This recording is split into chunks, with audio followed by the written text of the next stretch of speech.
They say the last thing you pack is the truth. I learned that at 2 in the morning, with the zipper biting at my knuckles and the suitcase wheezing like it was sick of me, too. The house was quiet, the kind of quiet that doesn't mean peace, just that every room has already taken sides. I folded a sweater that still smelled like the maple sugar candles I used to burn in October, and underneath it, there it was. The invitation. Glossy, gold foiled, smug. Can't wait to celebrate with you, it chirped, like a bird too stupid to see the cat. The daughter in law's name in a font that looked like it had its own publicist. My son's name beside hers, smaller, like an afterthought, like a groom at his own wedding who's already in the background of his life. I ran my thumb over the date, that hateful date. The exact night I'd told them the hospital had booked me for tests. I can still hear my voice on the phone telling him they only had this opening. It's important. And his reply came back wrapped in courtesy, the kind people use to move you out of the way. Mom, this has been on the calendar for months. The calendar. The calendar where my life has never taken up enough space. I slid the invitation into the bottom of the suitcase and kept packing. I folded old photographs into a sweater sleeve, his gap-toothed grin holding a paper turkey in kindergarten, her science fair ribbon, both of them in identical rain boots stomping through puddles, because I told them the sky doesn't have to be blue for us. I wanted to save those, though I'm not sure for what. Proof? Evidence? A reminder that there was a time when loving me wasn't a choice they could decline. Here's the story they'll tell. I was dramatic. I overreacted. I wanted to ruin a party. Here's the story I lived. My children chose a woman's themed cocktail hour over sitting with me in a cold room under bad lighting, while a doctor looked for the thing that had been stealing my breath at night. They chose music over my pulse. It didn't start that day. Betrayal never does. It starts like a hairline crack in a drinking glass. Small, a tremor, a sound you imagine. You wash it, set it back on the shelf, tell yourself you were mistaken. Then one day you pour water and it bursts in your hand. And what surprises you most isn't the shattering. It's that you ignored the first sound. The first sound was the call about the party. It was a Tuesday, the kind that tastes like the last sip of coffee you forgot. My son's name lit up the screen. For a moment, my heart did that mother thing. It stood up straighter. It smiled. It fussed with its hair. "Hey, baby," I answered. And he said, "Mom," in a tone that used to mean he'd blown a tire or needed money. Now it meant he'd been briefed. We're so excited. Well, she's especially excited. You'll love it. It's a theme: gold and greenery. Champagne Tower. There's this neon sign that says good as gold. It's very LA, even though we're not in LA. He laughed in a way that made me think of Hotel Ice. It's going to be really special. He kept saying we like he'd forgotten how to be an I could hear her moving in the background, her voice crisp, managerial, editing him in real time. Little shreds of phrases floated through the phone. Guest list, dietary restrictions, photo wall, charcuterie boats. Boats for meat. Lord, help us all. And the date? I asked, pen hovering. He said it. My pen didn't move. I have the test that night, I said.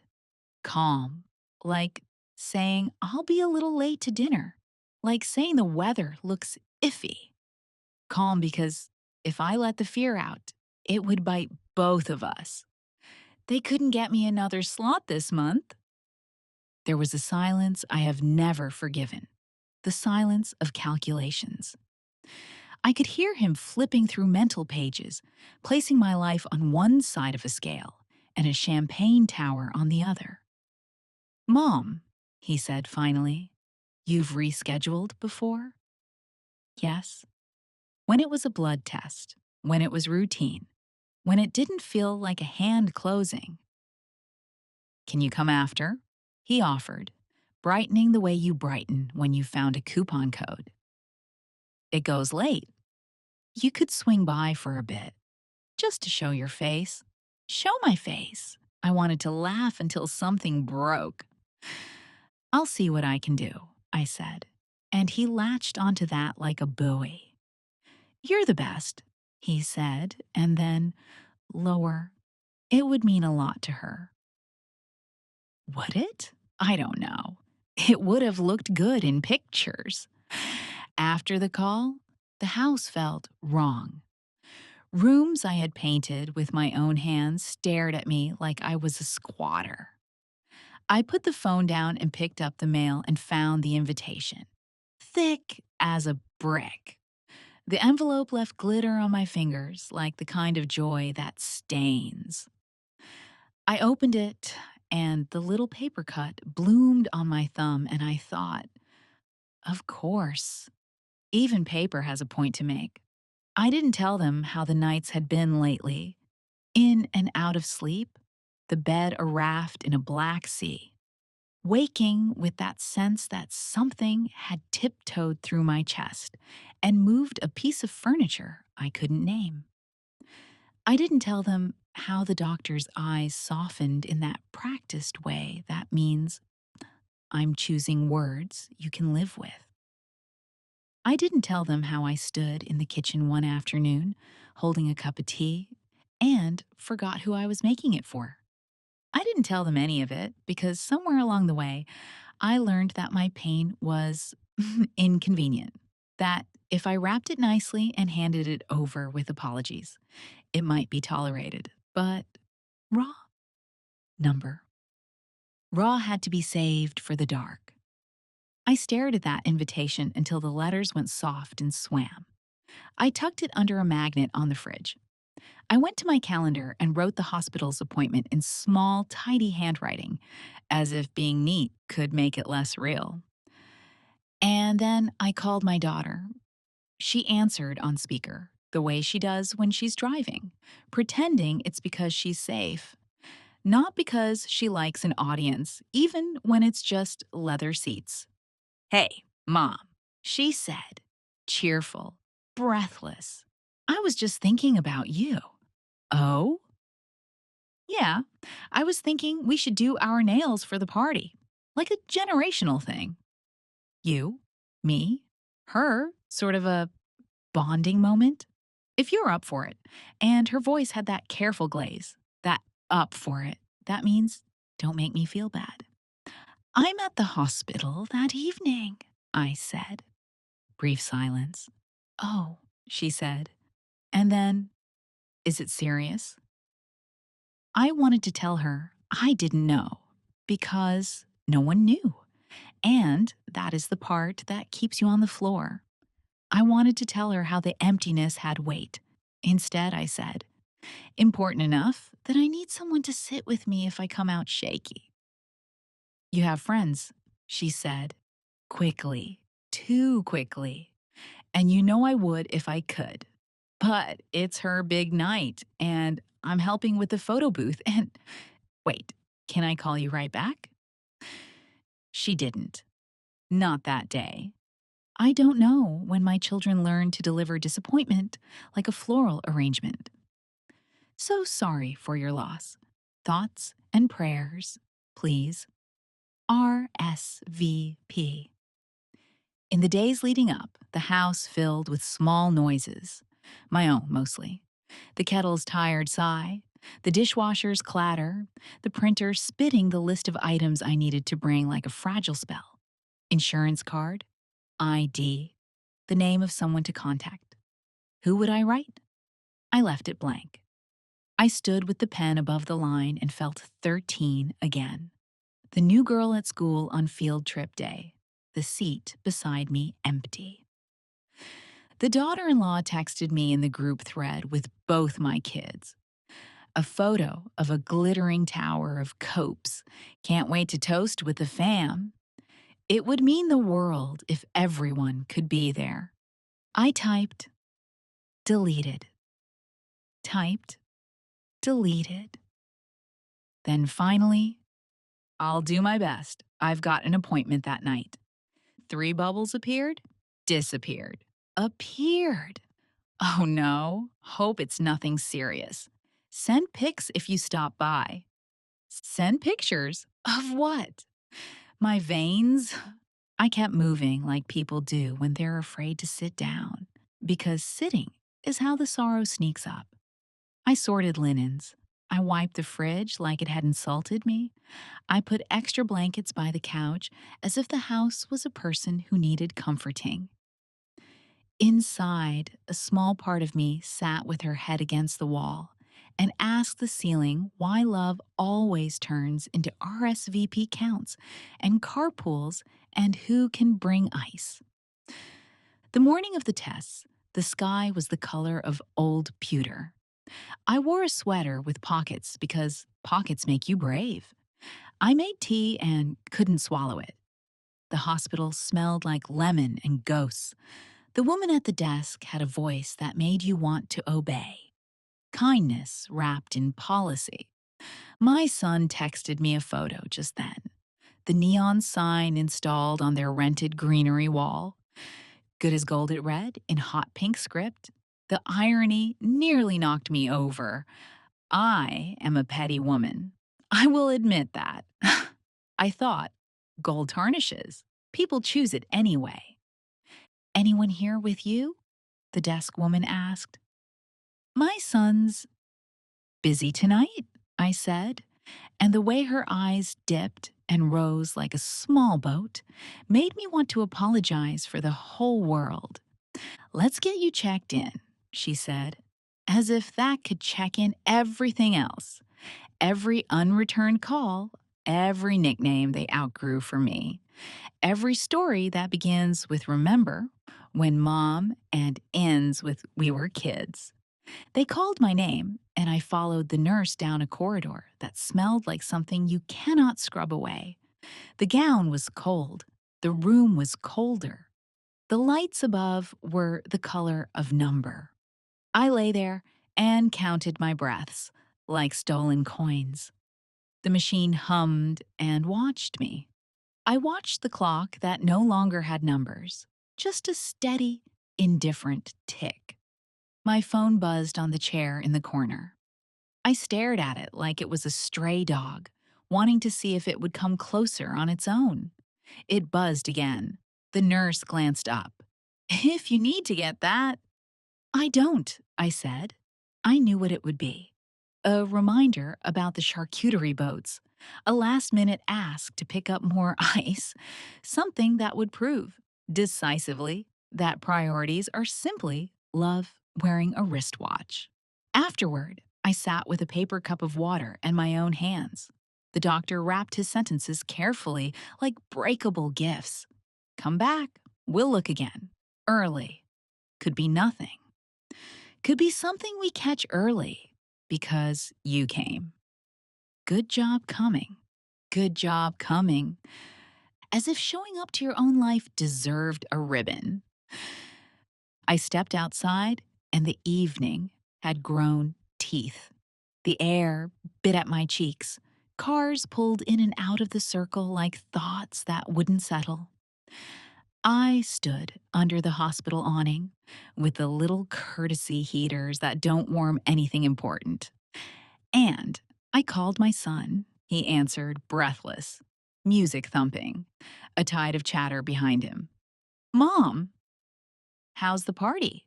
I asked, and I heard what I sounded like. The woman on the porch asking the drunk teenagers to turn it down. The woman who never learned how to be the fun kind of mother because she was busy being the kind that kept the lights on. It's amazing, he said. You'd love it. Are you coming? I just finished, I said. I'm a little. Hold on, he said. Babe, he called away from the phone. My mom's done. She might swing by. The music swelled. Laughter like glass. Mom? If you can't make it, no big deal. Totally understand. Totally understand. I swallowed the paper cup's last inch of water, and it tasted like going along. Tell her congratulations, I said. Tell her she looks beautiful. Tell her. Tell her I hope the neon sign photographs well. He laughed, missing the undertow. You're the best. And then, because he is my son and somewhere under the husband and the host and the boy taught to be agreeable, there is the child who once pressed his fevered forehead into my neck. He said softly, Are you okay? There it was, the line thrown into the water too late. I could have stepped into that. I could have said, No, no, I am not okay. I have carried you and your sister, and your father's silence, and my own loneliness, and the lie that, if I am strong enough, everyone else gets to be weak. I could have said, I needed you tonight, like I needed air. I could have said, Come get me. Fine, I said. I'm fine. The lie mothers tell so their children don't see the truth that love often demands more than anyone budgeted. I didn't go to the party. I went home. The house met me with that hospital hush. I left the porch light off on purpose. The kitchen was a museum of someone who expected to celebrate. Platters I'd set out in case I stopped by after. Napkins with metallic polka dots, because I'm not the kind of woman who ruins a theme. I stood there and had the very specific thought that ends a season of your life. If I stay, I will disappear. I went to the bedroom and took out the suitcase. It wasn't dramatic, it wasn't theatrical, it was housekeeping. I packed underwear and anger, socks, and the receipts of 1,000 small slights, a toothbrush, and a backbone I had thought I lost. In the bathroom mirror, I looked older than I had that morning. I also looked like I might live. The phone buzzed. A photo this time. My daughter, lipstick like a battle standard, forearm looped through the daughter in law's, both of them leaning into the camera with that look women have when life has decided to say yes to them, the neon sign bleeding pink into their hair. We missed you, the caption read. And I thought, no, you didn't. You missed the idea of me that would have stood in that corner and clapped. I placed the phone face down. The silence that followed wasn't empty. It was a room finely cleared of furniture, ready for whatever comes next. When I zipped the suitcase, it was like a verdict. If you've never left a person without telling them, you don't know the prayer that rides along with the guilt. It isn't, I hope they come after me. It's, I hope I don't go back to them before they notice I'm gone. On my way out, I passed the fridge. The invitation had slipped from the magnet and was hanging by a corner, exhausted with its own cheer. I pulled it free and tucked it into the suitcase, like a villain's calling card. They chose her party over my life, I said out loud to no one, to the walls, to the woman I used to be. Saying it made the floor stop tilting. Saying it made the night honest. I turned off the lights. I left the porch dark. I didn't scribble a note. I didn't set the security alarm. Let the house breathe, I thought. Let it remember who kept it standing. On the passenger seat, the suitcase watched me with its one wide mouth. I started the car. The radio startled on mid-song, a chorus about love you have to earn. I turned it off. There are things I won't listen to anymore. At the end of the block, I stopped at the sign out of habit. The neighborhood was lit like a party I wasn't invited to.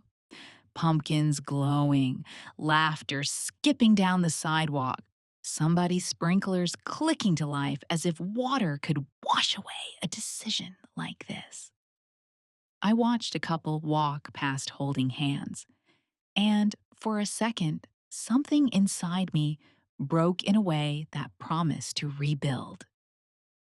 The phone buzzed one more time. A voicemail, not from my children, but from a number I didn't know. The hospital, the doctor. The voice was careful. Results to discuss, early appointments available. Please call back. I put the car in drive. I didn't leave them because of a party. I left because a party gave all of us the chance to tell the truth about what we would choose when choices cost something. They chose a photo wall. I chose a door. I pressed the gas. The street peeled away under me like a ribbon. I didn't look back. The first night away, I slept the way people drown. Not peaceful, just silent. I woke up in a cheap roadside motel, the kind that doesn't bother pretending to care. A buzzing neon sign outside my window blinked vacancy, like it was aimed straight at my chest. I laughed, a sharp little sound. Yes, there is. An empty place where my family used to be. I kept expecting my phone to ring. It didn't. By noon, I realized they hadn't even noticed. That thought should have destroyed me. Instead, it gave me something I hadn't felt in years: control. I drove until the city was behind me.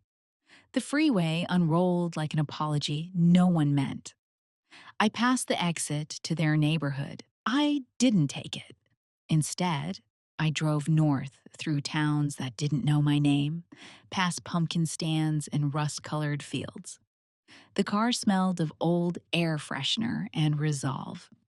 Every few miles, I replayed the last few weeks like a prosecutor presenting evidence. Exhibit A, the unanswered calls. Exhibit B, the text that said busy ekheeks but never asked how are you. Exhibit C, the party photo, champagne in midair, my children shining like coins, while I sat alone with the echo of my own heartbeat. It wasn't just one party. It was 10 years of training them not to hear me. Every holiday rearranged around her family's schedule. Every plan that began with "we should" and ended with "maybe next time, Mom." The first Christmas after she arrived, my son said, "We'll swing by after brunch." After brunch turned into after dinner, which turned into a video call where they were both tipsy and glowing. I smiled on cue. That's what mothers do. We clap even when the spotlight burns our eyes. People say families drift apart. No, they don't. They get pushed, quietly, by calendars, by convenience, by someone deciding that love is optional when you're tired. I used to bake his favorite pie when they visited. Then she went gluten-free, dairy-free, joy-free. I adapted because mothers adapt. I learned almond flour, coconut sugar, patience. Still, when they left, she'd say, "It's so cute that you bake." Cute, as if love were a hobby. By late afternoon, I reached a lake that looked like melted steel. I pulled into a rest stop and sat on the hood, the wind cold enough to sting. I told myself this was temporary, a cooling off period. But a voice inside me, the one I used to ignore because it scared me, said, "No, you're done being the background of their happiness." I thought about calling my daughter again, just to see if she'd answer. I opened the phone. The screen lit up with her social media feed before I could stop it. A carousel of photos, gold balloons, glitter heels, caption, "Best night ever." So blessed family goals. Family goals. I laughed so hard I scared a bird off the fence. I wrote a message I never sent. You'll wake up someday and realize you can't call me to brag or to cry because I'll be gone in more ways than one. I hope the party was worth the silence. Then I deleted it, not because it was cruel, because it was too kind. Second morning. The motel coffee tasted like burnt cardboard. I drank it anyway. Anger is an appetite. It eats whatever you feed it. I watched other travelers checking out, couples arguing over maps, a man herding kids into a van, a woman feeding her dog bits of muffin. They all had somewhere to return to. I didn't. That realization didn't hollow me out. It inflated me. Freedom, it turns out, sounds a lot like an engine starting. I headed for the coast. The radio offered sermons, country songs, static. I let the static win. It matched the noise in my head. 3 days later, my phone rang. My daughter's name. I let it buzz until the screen went dark. Then it rang again. I answered, eventually. Mom, where are you? Out, I said. We've been trying to reach you. Are you okay? Define okay. Dad's worried. Tell him not to waste the energy. He hasn't called me in 5 years, unless it was tax advice. She sighed the sigh of someone performing empathy. Look, we didn't mean to upset you. You could have come after the appointment. I could have, I said, but I didn't. That's the point. Silence. Then, softly, are you coming back? I already did that once, I said. It didn't take. I hung up before she could find the right tone of guilt. That night, I parked near the ocean. The wind smelled of salt and endings. I stood at the edge of the water and whispered the only prayer I still believed in. Let me stop apologizing for existing. The waves didn't answer, but they didn't leave either. Sometimes, that's enough. In the distance, the lights of a coastal town flickered. Houses filled with people who probably fought over smaller things and still remembered to make up. I hoped they never learned how easy it is to lose what you think will always forgive you. I bought a notebook at a gas station. Pink cover, glitter pen included. The irony wasn't lost on me. On the first page, I wrote, Day 1. The day I stopped being the designated survivor of everyone else's comfort. Every page after that was a scream disguised as ink. I wrote until my hand cramped. Every memory came out like shards. The time he forgot my birthday, the time she corrected my pronunciation of quinoa, the way they both thanked me for babysitting as if I were hired help. I wrote until the rage cooled into clarity. Then I closed the notebook and slept with it under my pillow like a weapon. The next morning, I found a post office. I wrote a short letter addressed to both of them. I am safe. Don't look for me until you remember what looking means. Love is a verb, not a decoration. Mom. I mailed it and drove away before I could regret the postage. By the time I reached the next town, the sun was melting into the horizon. I stopped for pie at a roadside diner.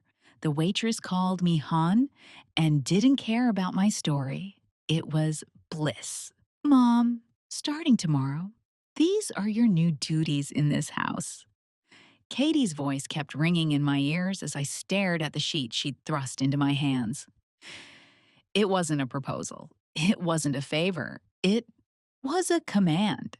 My own child, in my own home, was handing me a shift roster like I was a freshly hired maid. If you don't accept, she added, cool and clipped, a tone she had sharpened for months. You can pack your things and go. This place needs someone who actually contributes, not someone who just exists. My fingers shook as I scanned the paper. 6 a.m. Up and make breakfast. 7 o'clock. Dress the kids and do the school run. 8 o'clock. Return, deep clean. 9 o'clock. Wash and hang the laundry. 10 o'clock. Start lunch. On and on, hour by hour, until 11 p.m., when I was apparently supposed to be pressing clothes for the following day. And obviously, John tossed in from the couch without glancing up from his phone. This includes covering the household bills. That's what your pension's for. No. I stood in the center of my own living room, the same room where I brought Katie home from the hospital 34 years ago, where I'd lit candles on her birthdays, where I held her after her first heartbreak. And now, the daughter I'd raised was staring at me with a frost that seeped into my bones. "You don't have long to decide, Mom," she said, blowing on bright pink polish. "John has already spoken to a lawyer. Since we've lived here over 2 years and we maintain everything, we have rights. So you can be our employee and stay, or you can leave and we'll stay anyway." The threat was unmistakable. In my own house, deed in my name, my child was cornering me. Either I'd slave as their unpaid help, footing expenses and working to the bone, or I'd be thrown out while they kept it all. "Think it through," Katie went on, admiring her nails. "At your age, where else will you go on a $600 pension? Here, you've got a roof, food, and the grandkids, unless you'd rather live alone in some tiny room." John laughed. "Be real, darling. What else are you going to do? At least this way you'll feel useful. Better than watching TV all day like most women your age." My grandchildren were on the floor, eyes glued to their tablets, oblivious to the conversation that was breaking me apart. 8-year-old Ethan glanced up. "Grandma, will you make snacks?" "I'm hungry." The cruelty of normalcy. To them, I was the fixer, the cleaner, the cook. Not their grandmother, not the woman who worked 40 years to buy this house. I was the on-call, unpaid worker. "Look, Mom." Katie stood and came close, resting a patronizing hand on my shoulder.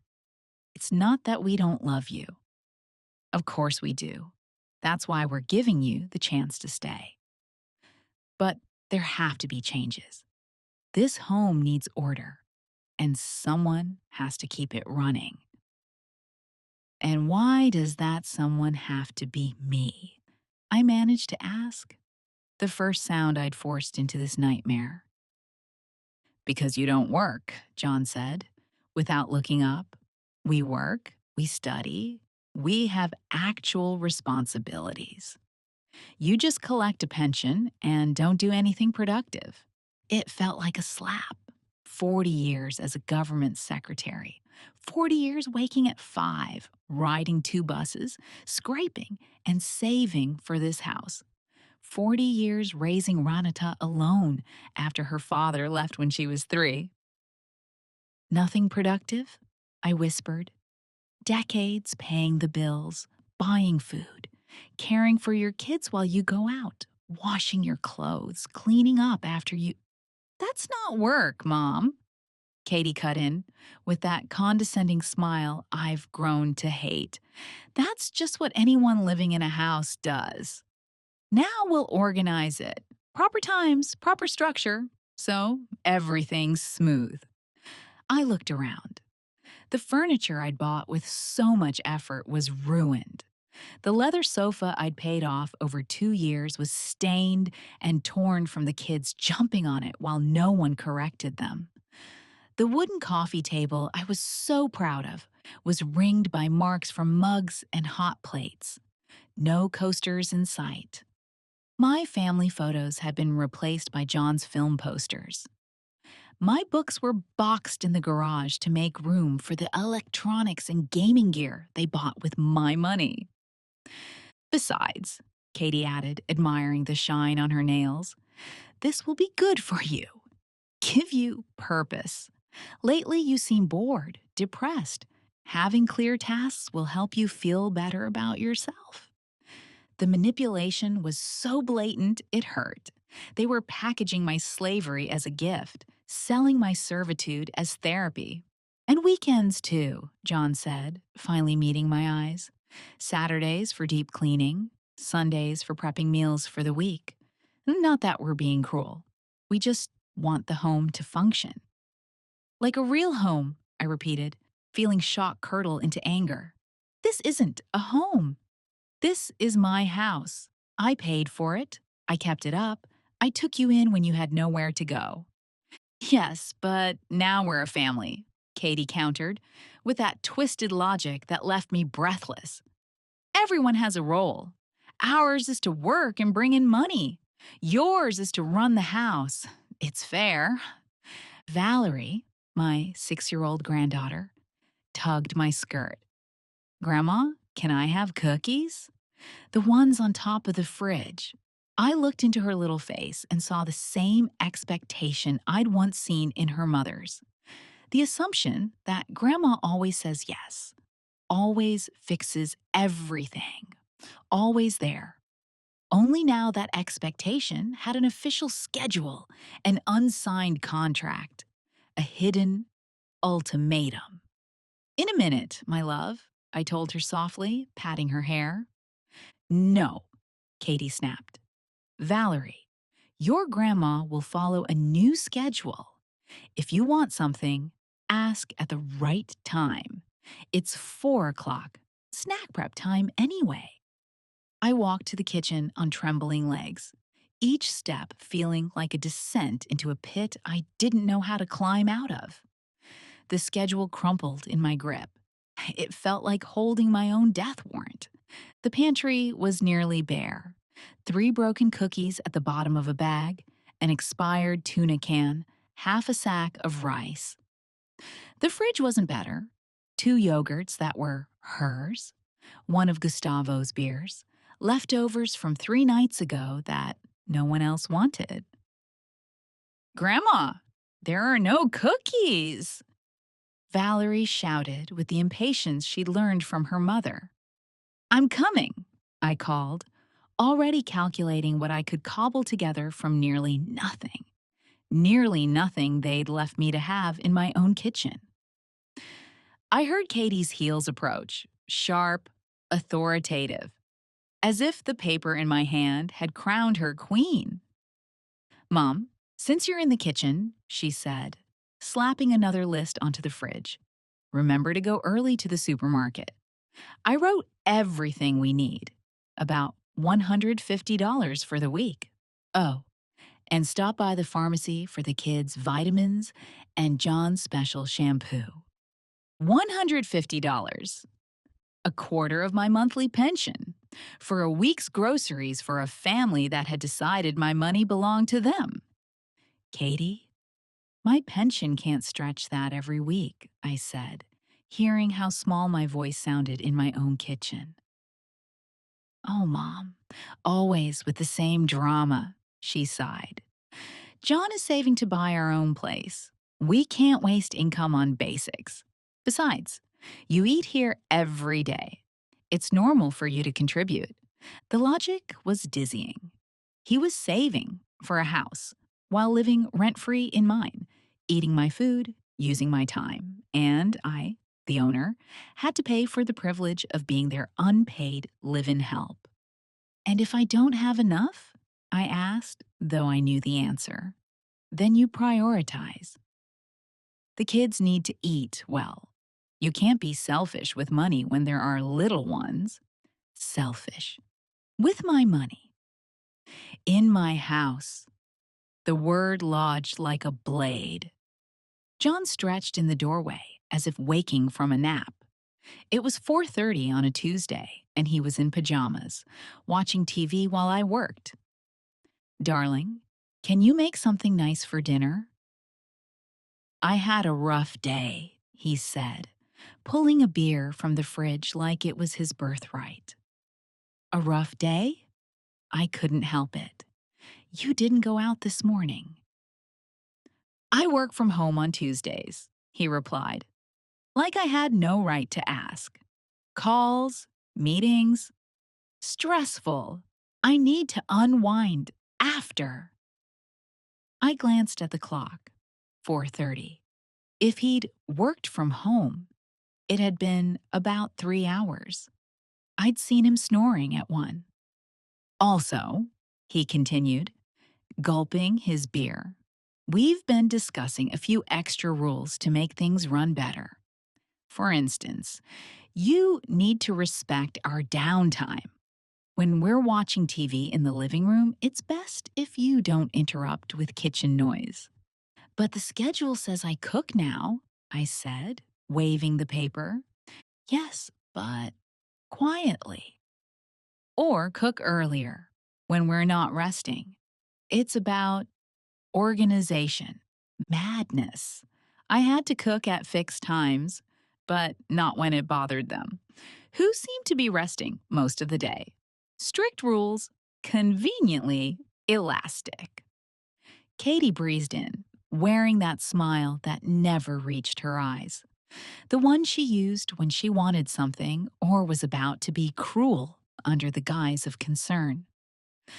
Mom, we should chat about your room, she said, leaning on the counter like a landlady. John and I think it's better if you move to the small room out back. We need the master. We have more things. The master. My master. The room I'd slept in for 30 years, where I cried after my husband died, where I dreamed my grandchildren would grow up happy. Now they wanted to push me into the tiny utility room. That room is too small, Katie, I said, my voice cracking. Barely room for a single bed. It's perfect for you, Mom. You don't need space, and we'll use the big closet for our clothes and the kids' stuff. It's practical for everyone.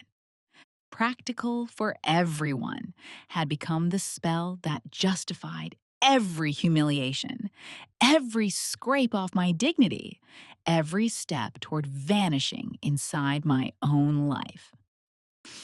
And the small room is closer to the kitchen, John added. Easier for you to get up early for breakfast without disturbing anyone. Of course, my new placement had been engineered to maximize my usefulness.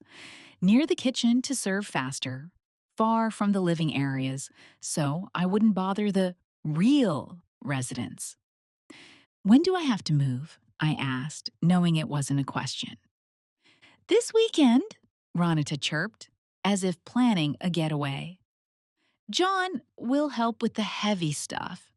Well, the few things you need. We'll use most of the bedroom furniture. The furniture I'd bought, the solid wood dresser, my first purchase after my first paycheck, the vanity where I'd readied myself for my wedding, the bed where I conceived Katie. All of it. Theirs. Because practicality. Ethan burst in with his tablet, breathless. Grandma, my battery died. I need the charger. Where is it? In my room, love. Go grab it, I replied out of habit. No, Katie snapped. Ethan, you can't enter Grandma's room without permission. She'll bring it when she's done with snack. Humiliation complete. My grandson couldn't step into my room, but they could dictate when I would be forced to move out of it and what I was allowed to keep. And another thing, Mom, Katie added, like the list of restrictions would never end. Sundays are our family day. We want quality time with the kids, so it's better if you plan to go out. Park, church, a friend, whatever. We just need space to be a family. Sunday. My day, too. The day I'd always saved for baking with my grandkids, snuggling for movies, little traditions we'd made together. Now it was the day I'd become an intruder in my own house. And where am I supposed to go every Sunday? I asked, tears burning. I don't know, Mom. You have friends. Go for a walk. Go to Mass. People your age have options. The important thing is that you have your own activities. Stop relying on us for entertainment. That night, I couldn't sleep. I stared at the ceiling that would soon be theirs, wondering when I stopped being the mother and became the maid. When did my opinions stop mattering under my own roof? I remembered when Katie, John, and the kids had arrived 2 years ago, forced out of their apartment when Gustavo lost his previous job. They arrived in tears, hugging me, promising it would be just for a few months. You're our salvation, Mom, Ronita said that first night. I don't know what we'd do without you. You're the best. At first, it was almost joyful. Laughter in the hallway again after my husband's death, the patter of little feet, the warmth of family. Katie helped me cook. John fixed small things. The children's hugs mended pieces of my heart. But slowly, so slow, I didn't see it until it had swallowed me. Everything shifted. She asked me to watch the kids, just while I look for work. He expected dinners because interviews were exhausting. Then groceries, since we all eat here. Every favor became standard, every kindness an obligation, every no problem I uttered signed another line of my invisible contract. At 3 a.m., I heard noises in the kitchen. I slipped down the hall and found Gustavo eating cereal straight from the box, scattering crumbs over the counter I'd scrubbed before bed. John, everything all right? I whispered. He jumped. Yeah, just hungry. No big deal. Tomorrow the kids will want cereal, I said, noticing the almost empty box. Oh, honey, don't be dramatic. It's cereal. You'll buy more tomorrow, he said, tossing the empty box on the counter and strolling back to my room. My room. I stood in the dark, sweeping up crumbs at 3 a.m., realizing this was my life. Cleaning their mess while he slept where I should. Friday morning, as I cooked on my newly official timetable, Katie sailed downstairs, energized, wearing a red dress I'd never seen, and shoes worth more than a week of groceries. Mom, I need you to watch the kids all weekend, she announced, pouring coffee into my favorite mug, the one with little flowers my husband gave me on our 5th anniversary. John and I are going on a couples retreat. Downtown hotel. We need to reconnect. A couples retreat, I echoed. With what money? Oh, Mom, always about money, she trilled. John got a bonus. We deserve a break. A bonus for a man who worked 3 hours at home on Tuesdays. Not enough for cereal, not enough to help with bills, but enough for luxury hotels. And the kids. They'll be with me all weekend, I asked, knowing the answer. Of course. You're their grandma. It's natural. And per your new schedule, weekends are for activities with them anyway. True. Weekends on my rota were listed as intensive childcare and deep cleaning. My rest didn't exist in their picture of family. Katie, we need to talk, I said, feeling something crack inside. This can't continue. She looked up, genuinely baffled, as if she couldn't imagine why I'd resist such reasonable arrangements. About what, Mom? Your negative attitude? Because yes, you've been very grumpy. Maybe see a doctor. At your age, hormones can affect mood. So, my anger at abuse was a clinical issue. My refusal to be humiliated, symptoms of age. I'm not sick, Katie. I'm tired of being treated like an employee in my own home, I said, surprised at the clarity in my voice. Employee? She repeated, feigning outrage. Mom, how can you say that? We're family. In a family, everyone has responsibilities. Ours are to work and earn. Yours is to keep the house going. Simple. And why does mine mean paying for everything and working round the clock? My voice trembled, but grew. No one asked you to work 24 hours, she said, offended. The schedule is reasonable. You have breaks. I looked at breaks, 30-minute gaps between tasks, enough to pee, drink water, not enough to live. And the money. Why must I pay for everything when you have income? Because we're saving for our future, Mom. We can't deplete our money on present expenses when we have long term goals. You've had your life, your chance to save and plan. Now, it's our turn. The cruelty of it stunned me. I'd had my life, so now I'd finance theirs. My pension, earned with 40 years, was less important than their dreams.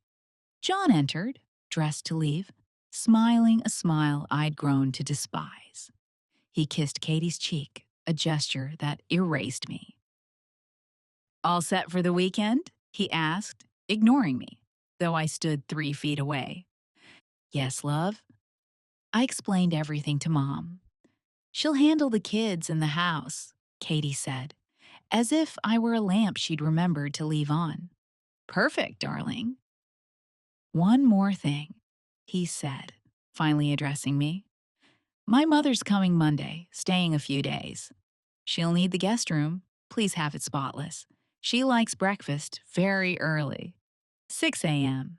That won't be a problem. His mother. Another person to feed, serve, and pay for. Under my roof. And how long is she staying? I asked, already bracing. We don't know. Depends how she feels. She's been very lonely since my father passed, so being with family will help. John, your mother and I don't get along, I said, recalling the few dismissive encounters we'd had. Oh, those are old issues. Forgive and forget. She's elderly, needs care and attention. I'm sure you'll click. Care and attention, of course, provided by me, unpaid, while they enjoyed their retreat. I'd be making breakfast at 6 for a woman who thought I was beneath her. And Mom, Katie added, slipping in earrings. When she arrives, give her the master. We'll sleep in the kids' room a few days. She needs to be comfortable. The master, the one already seized from me, now offered to John's mother. I would cram into the smallest room while a stranger slept in my bed, used my furniture, and expected service. The weekend was worse than my worst fear. They left at 2 on Friday, after handing me a childcare protocol with exact meal times, educational blocks, limited screens, and strict bedtime routines. It's important you keep discipline, Mom, Katie said as she stepped into the taxi I paid for. If you spoil them, they won't respect us afterward. Ethan and Valerie stared at me, waiting for entertainment, meals, lessons, and care. It wasn't their fault. They were kids in a system where grandma fixed everything while their parents enjoyed freedoms I'd forgotten existed. Saturday morning, I followed Katie's nutritional guidelines for pancakes. Ethan spilled orange juice on the living room rug. A typical accident. I reached for cleaner and realized we were out. Grandma, Mom says stains must be cleaned right away, or things are ruined forever. Valerie recited like a junior supervisor. She was right. had been explicit. At 9 a.m., I walked to the supermarket with both kids, spending $30 of my pension on cleaning products for a spill that soap and water would have solved. At the store, Ethan wanted his dad's special cereal, the $8 box. Valerie wanted the organic cookies, $10. I stared at prices and did panicked math. Every dollar for their list was a dollar, not for my medicine. Why are you taking so long, Grandma? Ethan asked, while I compared laundry detergent. I'm just checking which one's best, love, I lied. How could I explain to an 8-year-old that Grandma had to choose between their snacks and her pills?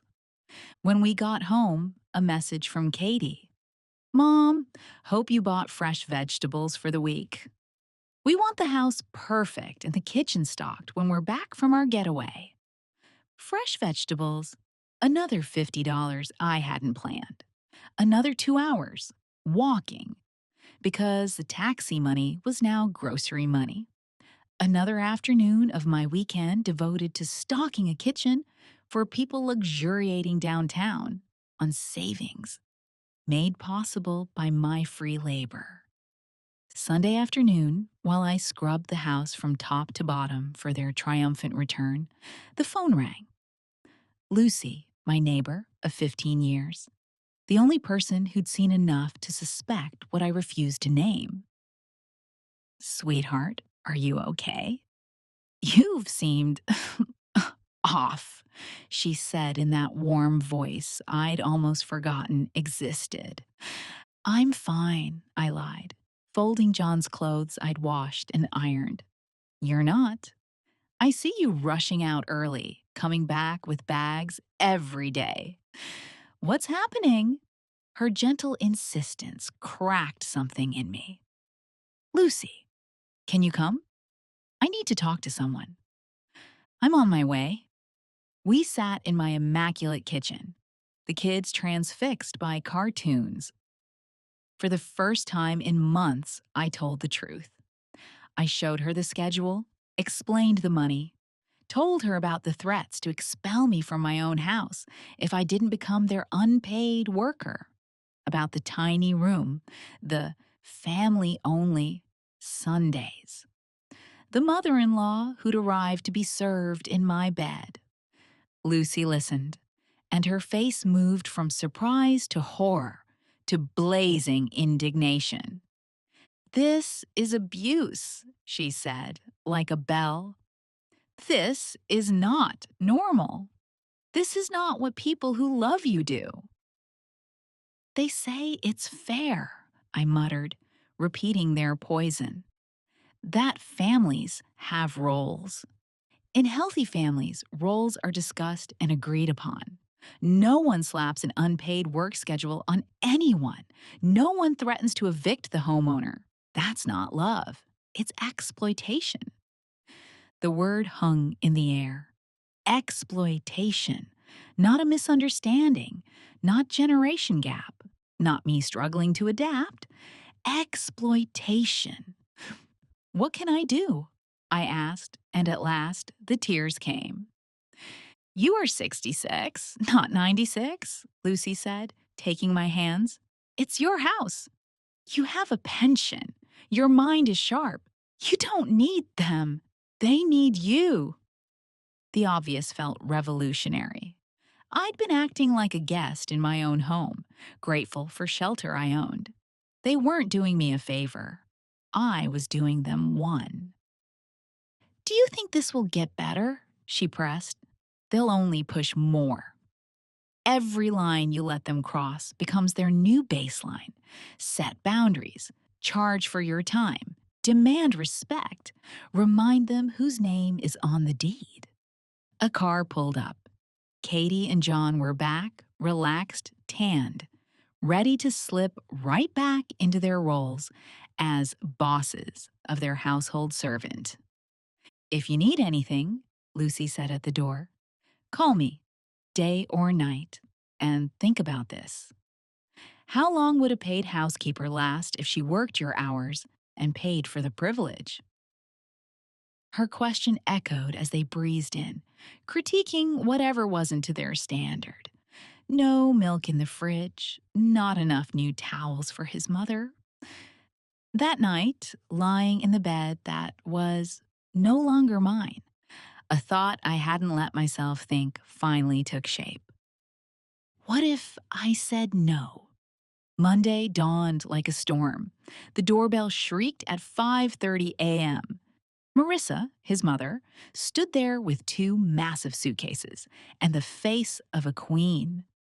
Finally, she huffed, pushing past me. The taxi took forever. I hope John told you about my special breakfast. My stomach is delicate. I can't eat just anything. It was 5:45. I hadn't brushed my teeth. And here she was, listing demands like a guest at a luxury resort. Good morning, Marissa, I rasped. John said, good. I like things settled, she cut in, scanning my house with cold appraisal. This place needs changes. Where's my room? I'm exhausted. My room. The master, that used to be, mine. I hauled one of her anvil suitcases while she criticized my decor. This rug is worn, she sniffed, pointing to my Persian treasure. These curtains are too dark. At my age, I need light. Change them tomorrow. With my money, of course. In the master, she inspected like a general. Opened drawers, bounced on the mattress. This will do.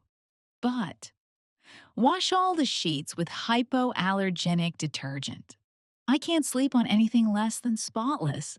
Another unplanned purchase. At 6 sharp, just like John promised, she arrived in the kitchen in a silk robe and feathered slippers.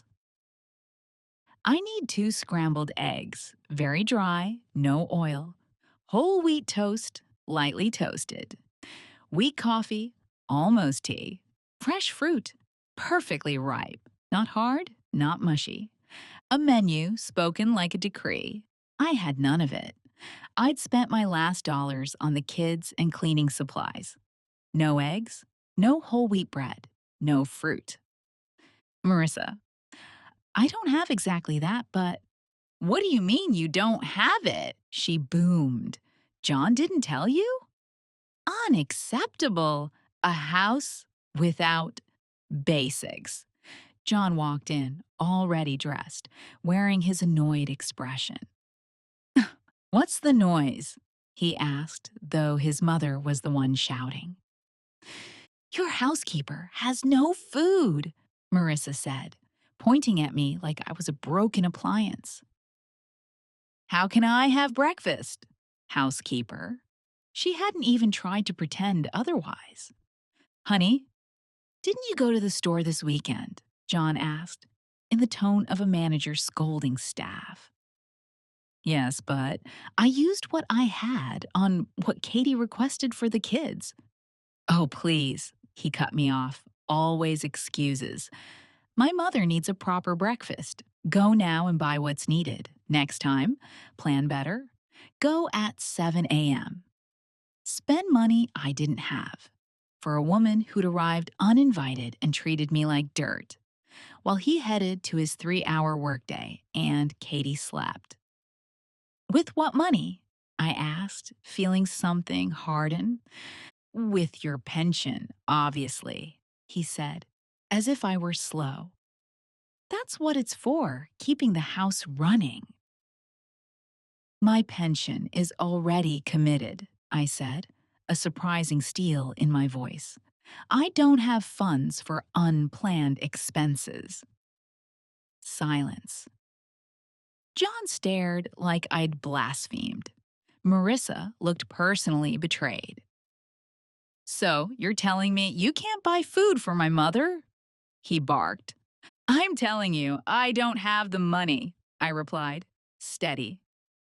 This is outrageous, Marissa huffed, turning to him. This employee refuses basic shopping. Honey, John said, using that corporate tone, If you can't meet the baseline for running this household, we may need to rethink your living arrangement. There it was again: obey or leave your own home. Katie shuffled in, hair messy, awakened by the argument, instantly assuming the role of manager handling a union dispute. "What's going on?" she asked, though she'd clearly heard everything. "She refuses to go buy breakfast for my mom," John said, like a child tattling. "Mom," Katie said in her special, "I'm disappointed" voice, "is it true you won't buy Grandma Marissa's food?"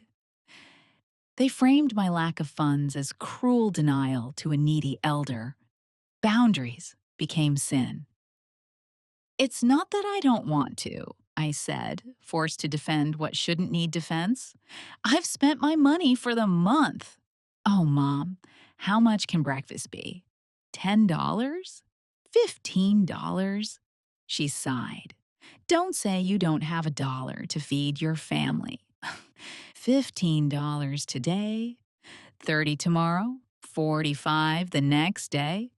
An endless drip from my pension to pamper someone who despised me. "Besides," John added, "my mother won't be here forever. It's temporary. Can't you make a small sacrifice?" Temporary. The same word they used 2 years ago for a stay of a few months.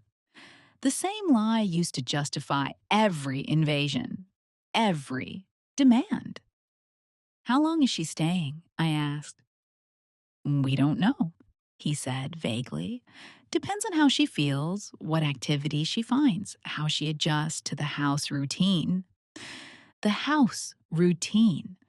My routine of serving, cleaning, cooking, and paying for the honor.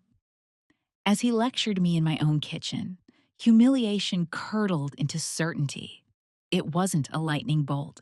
It was a dam giving way. First a crack, then a trickle, then a flood. "Okay," I said, calm enough to scare even myself. "I'll go buy what Marissa needs for breakfast." They exhaled, as if the universe had slid back into its proper order of me obeying. None of them heard what was in my voice. "Perfect, Mom," Katie said, smiling that syrupy smile reserved for when I came to my senses. "I knew you'd understand the importance of making Grandma feel welcome."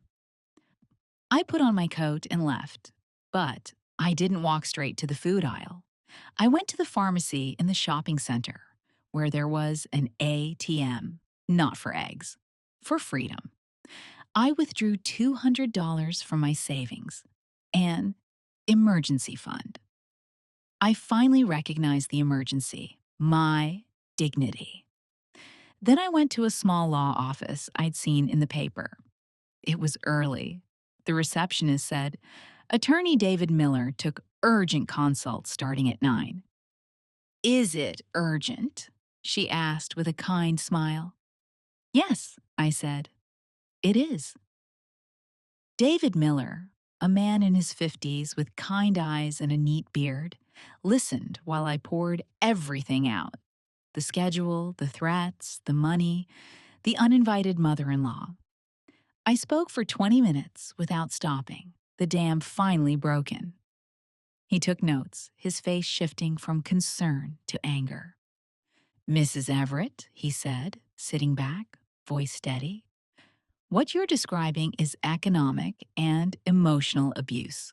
Legally, it's elder exploitation. But they said they have rights. 2 years here, maintaining the house," I said, remembering John's lawyer. "In some places, long-term occupants can claim limited tenancy protections," he explained. "But that never includes exploiting the homeowner, imposing unpaid labor, or bringing in guests without consent." Like a weight dropped from my shoulders. I wasn't crazy. I wasn't ungrateful. I was being abused.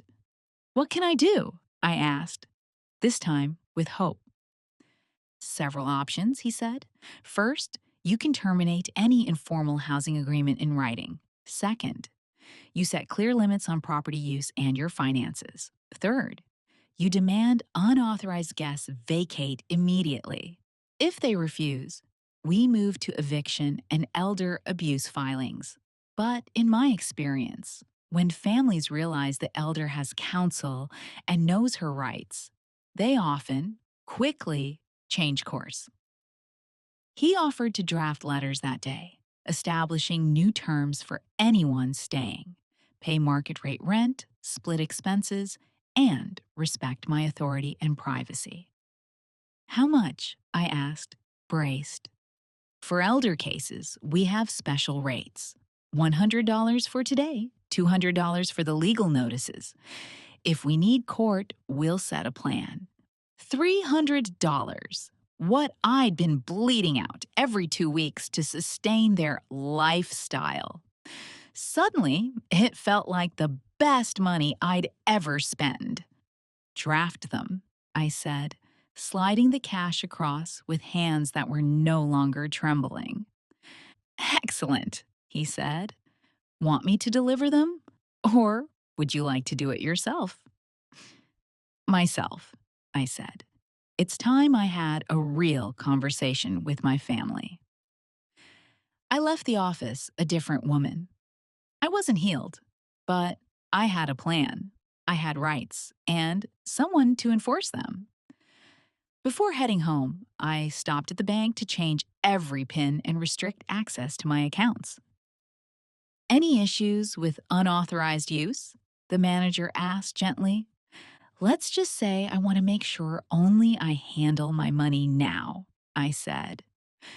Very sensible, she said, processing everything. Do you want to remove any authorized users from your cards? Yes, I said. All of them. Only me. By the time I returned, it was almost 11. I'd left for breakfast ingredients 4 hours earlier, returning with none of their list, but with something else. Power. John had already left. Renata and Marissa were in the living room, irritated. The kids were at school. Perfect. Finally, Marissa snapped. Where were you? It's nearly 11. I haven't eaten. And where's the food? Katie asked, noticing my empty hands. We need to talk, I said, level and firm. All three of us.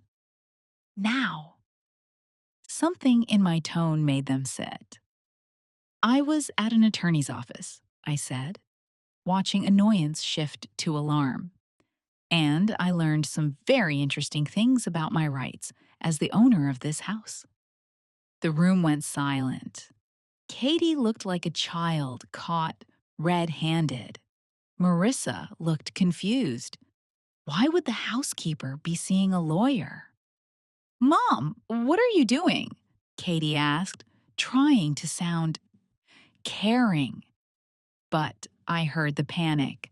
Why would you see a lawyer without telling us? Because I wanted clarity about my legal position in my own home, I said. Turns out, it's very different from what you've suggested. I took out the letters, 3 envelopes on firm letterhead, addressed to Katie, John, and Marissa.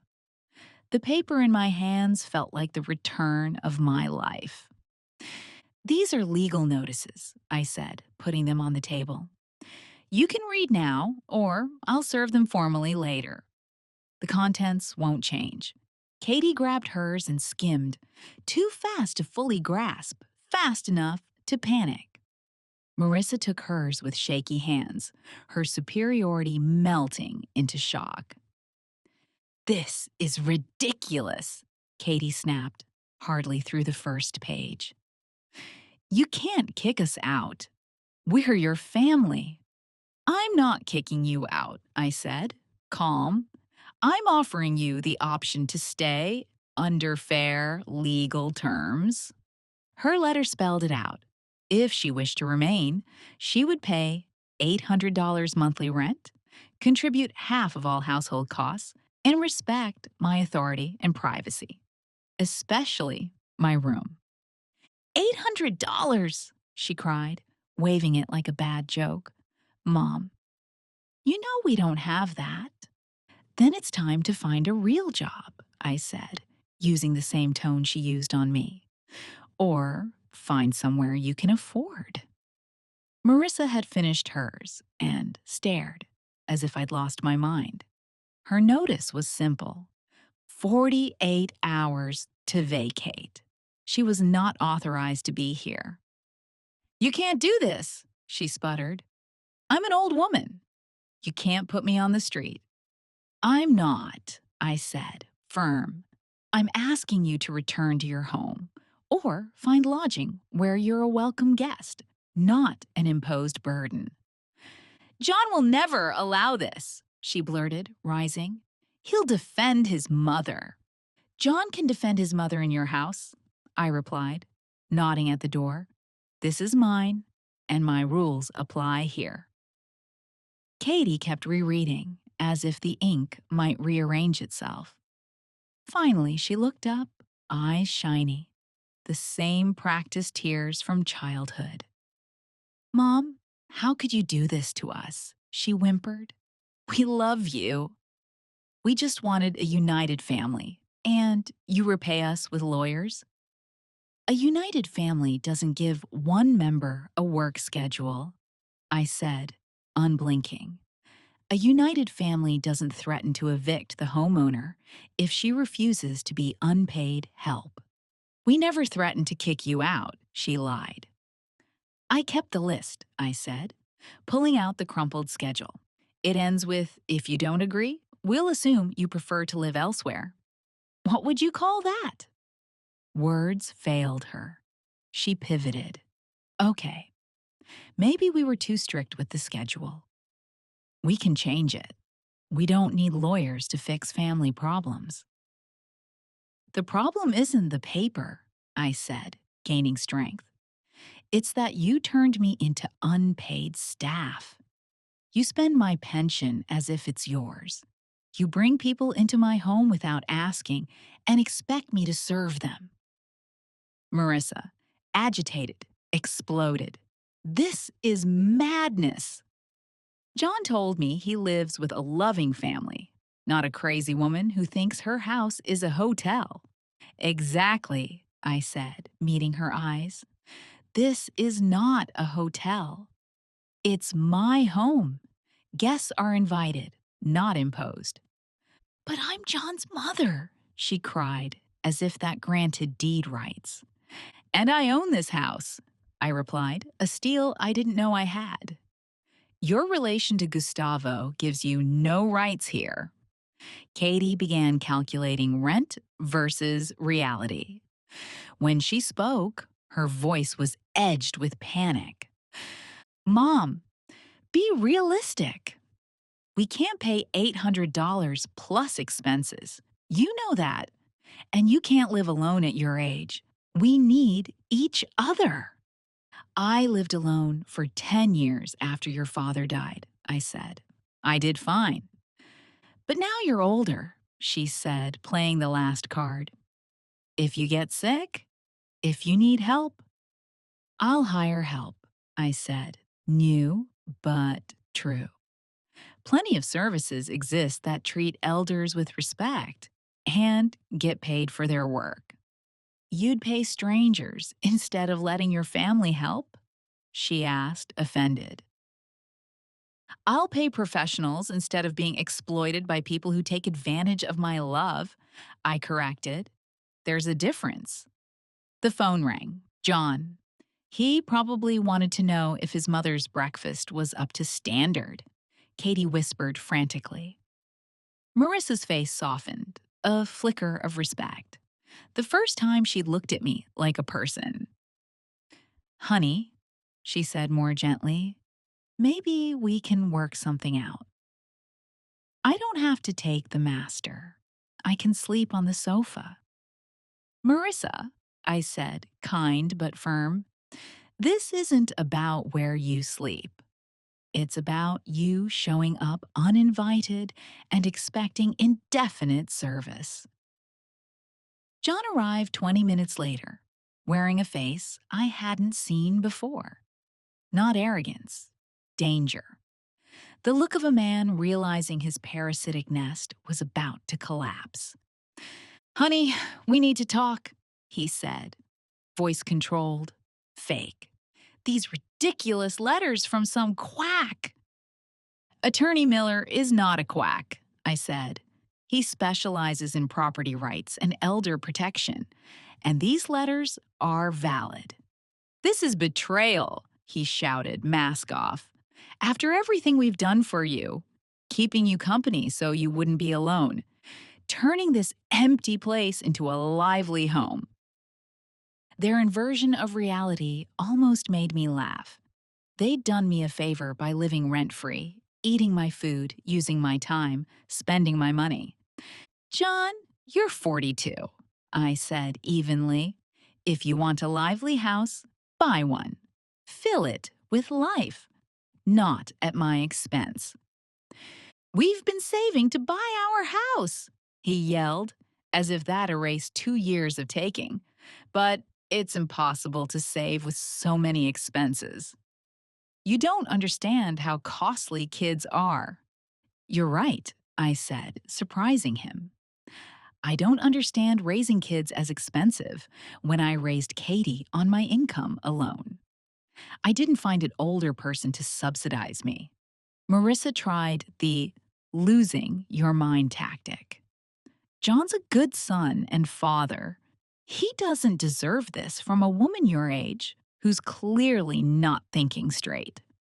"Not thinking straight," I repeated, heat rising. "For defending my rights in my own house. For consulting a lawyer instead of solving problems by surrendering."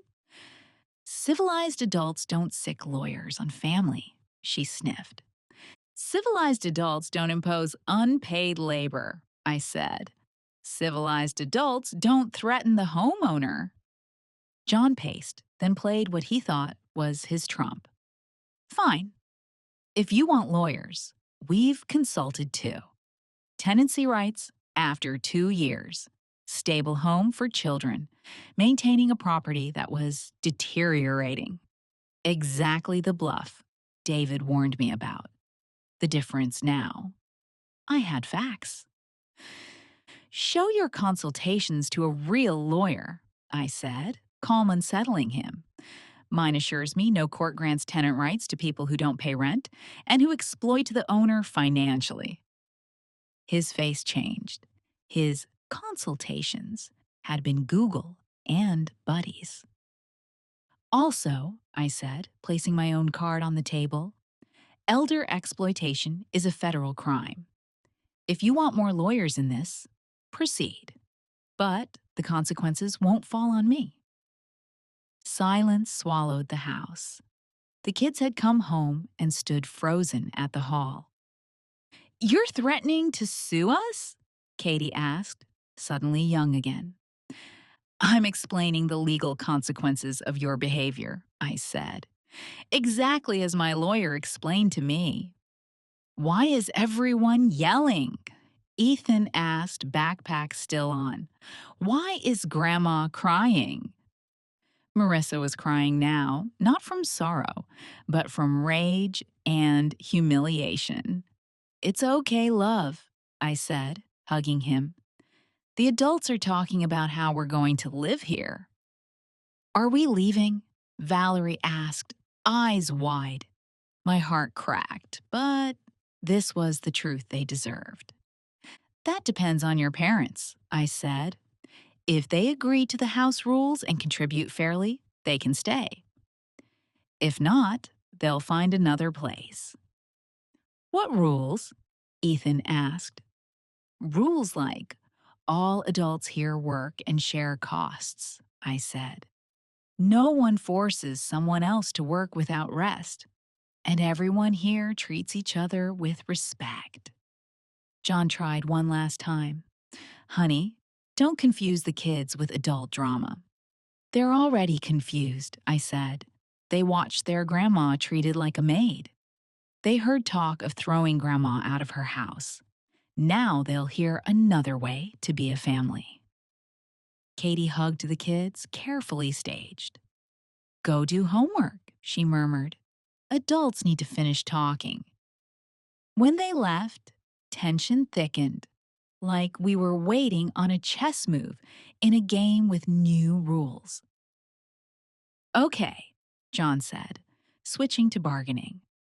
If this is serious, if you want us to pay rent and split bills, how much time do we have to get organized? The letter says 30 days, I replied, checking. 30 to accept and comply, or to move. And my mother? He asked, pointing at Marissa, still sobbing. 48 hours, I said. She has no agreement with me. Her presence is imposed. You can't throw an old woman out with 2 days' notice, he protested. I can. And I will, I said, startling even myself. She has a home. If she won't live there, she can find appropriate housing or stay with relatives who invited her. 3 months later, I woke in my own bed, in my own room, at 7, because I wanted to. The silence was beautiful. Peace has a sound. Marissa left on day 2, just as the notice said, wailing threats to never speak to me again, as if that were a loss. Gustavo borrowed from his siblings to get her a hotel while she decided. She ended up in a senior building, where, I heard, she complained the staff wasn't as efficient as I'd been. Katie and John tried every tactic during those 30 days. First, denial. We can solve this without lawyers. When that failed, guilt.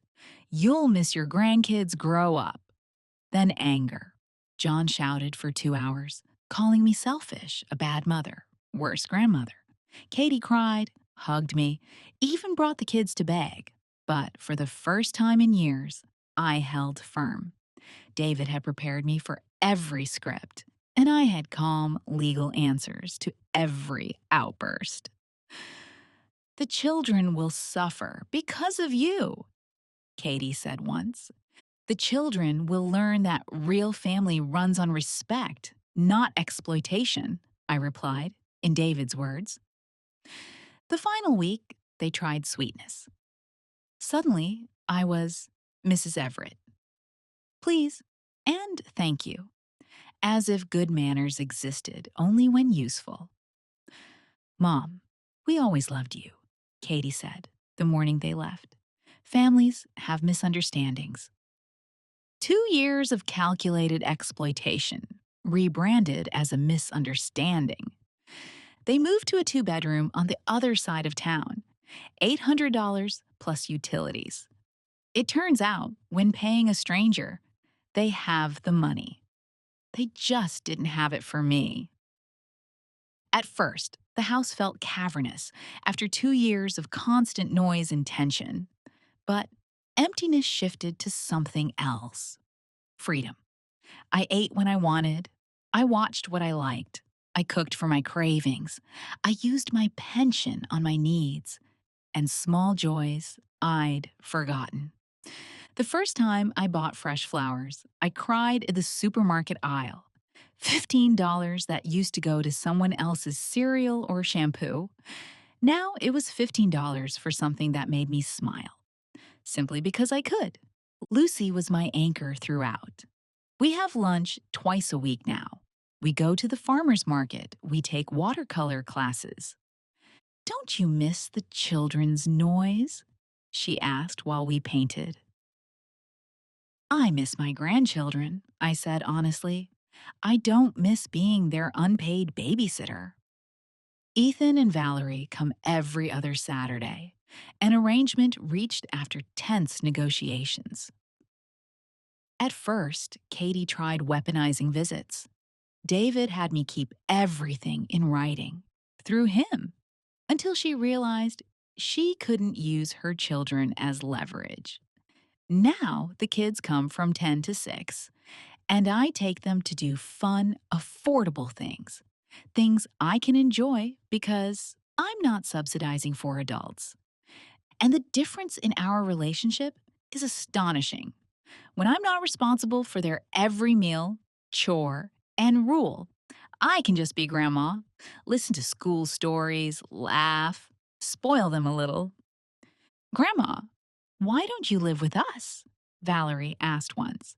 Because adults need their own spaces to be happy, I told her. Your parents need their home. I need mine. But you still love us? She asked, worried. More than anything, I said, squeezing her.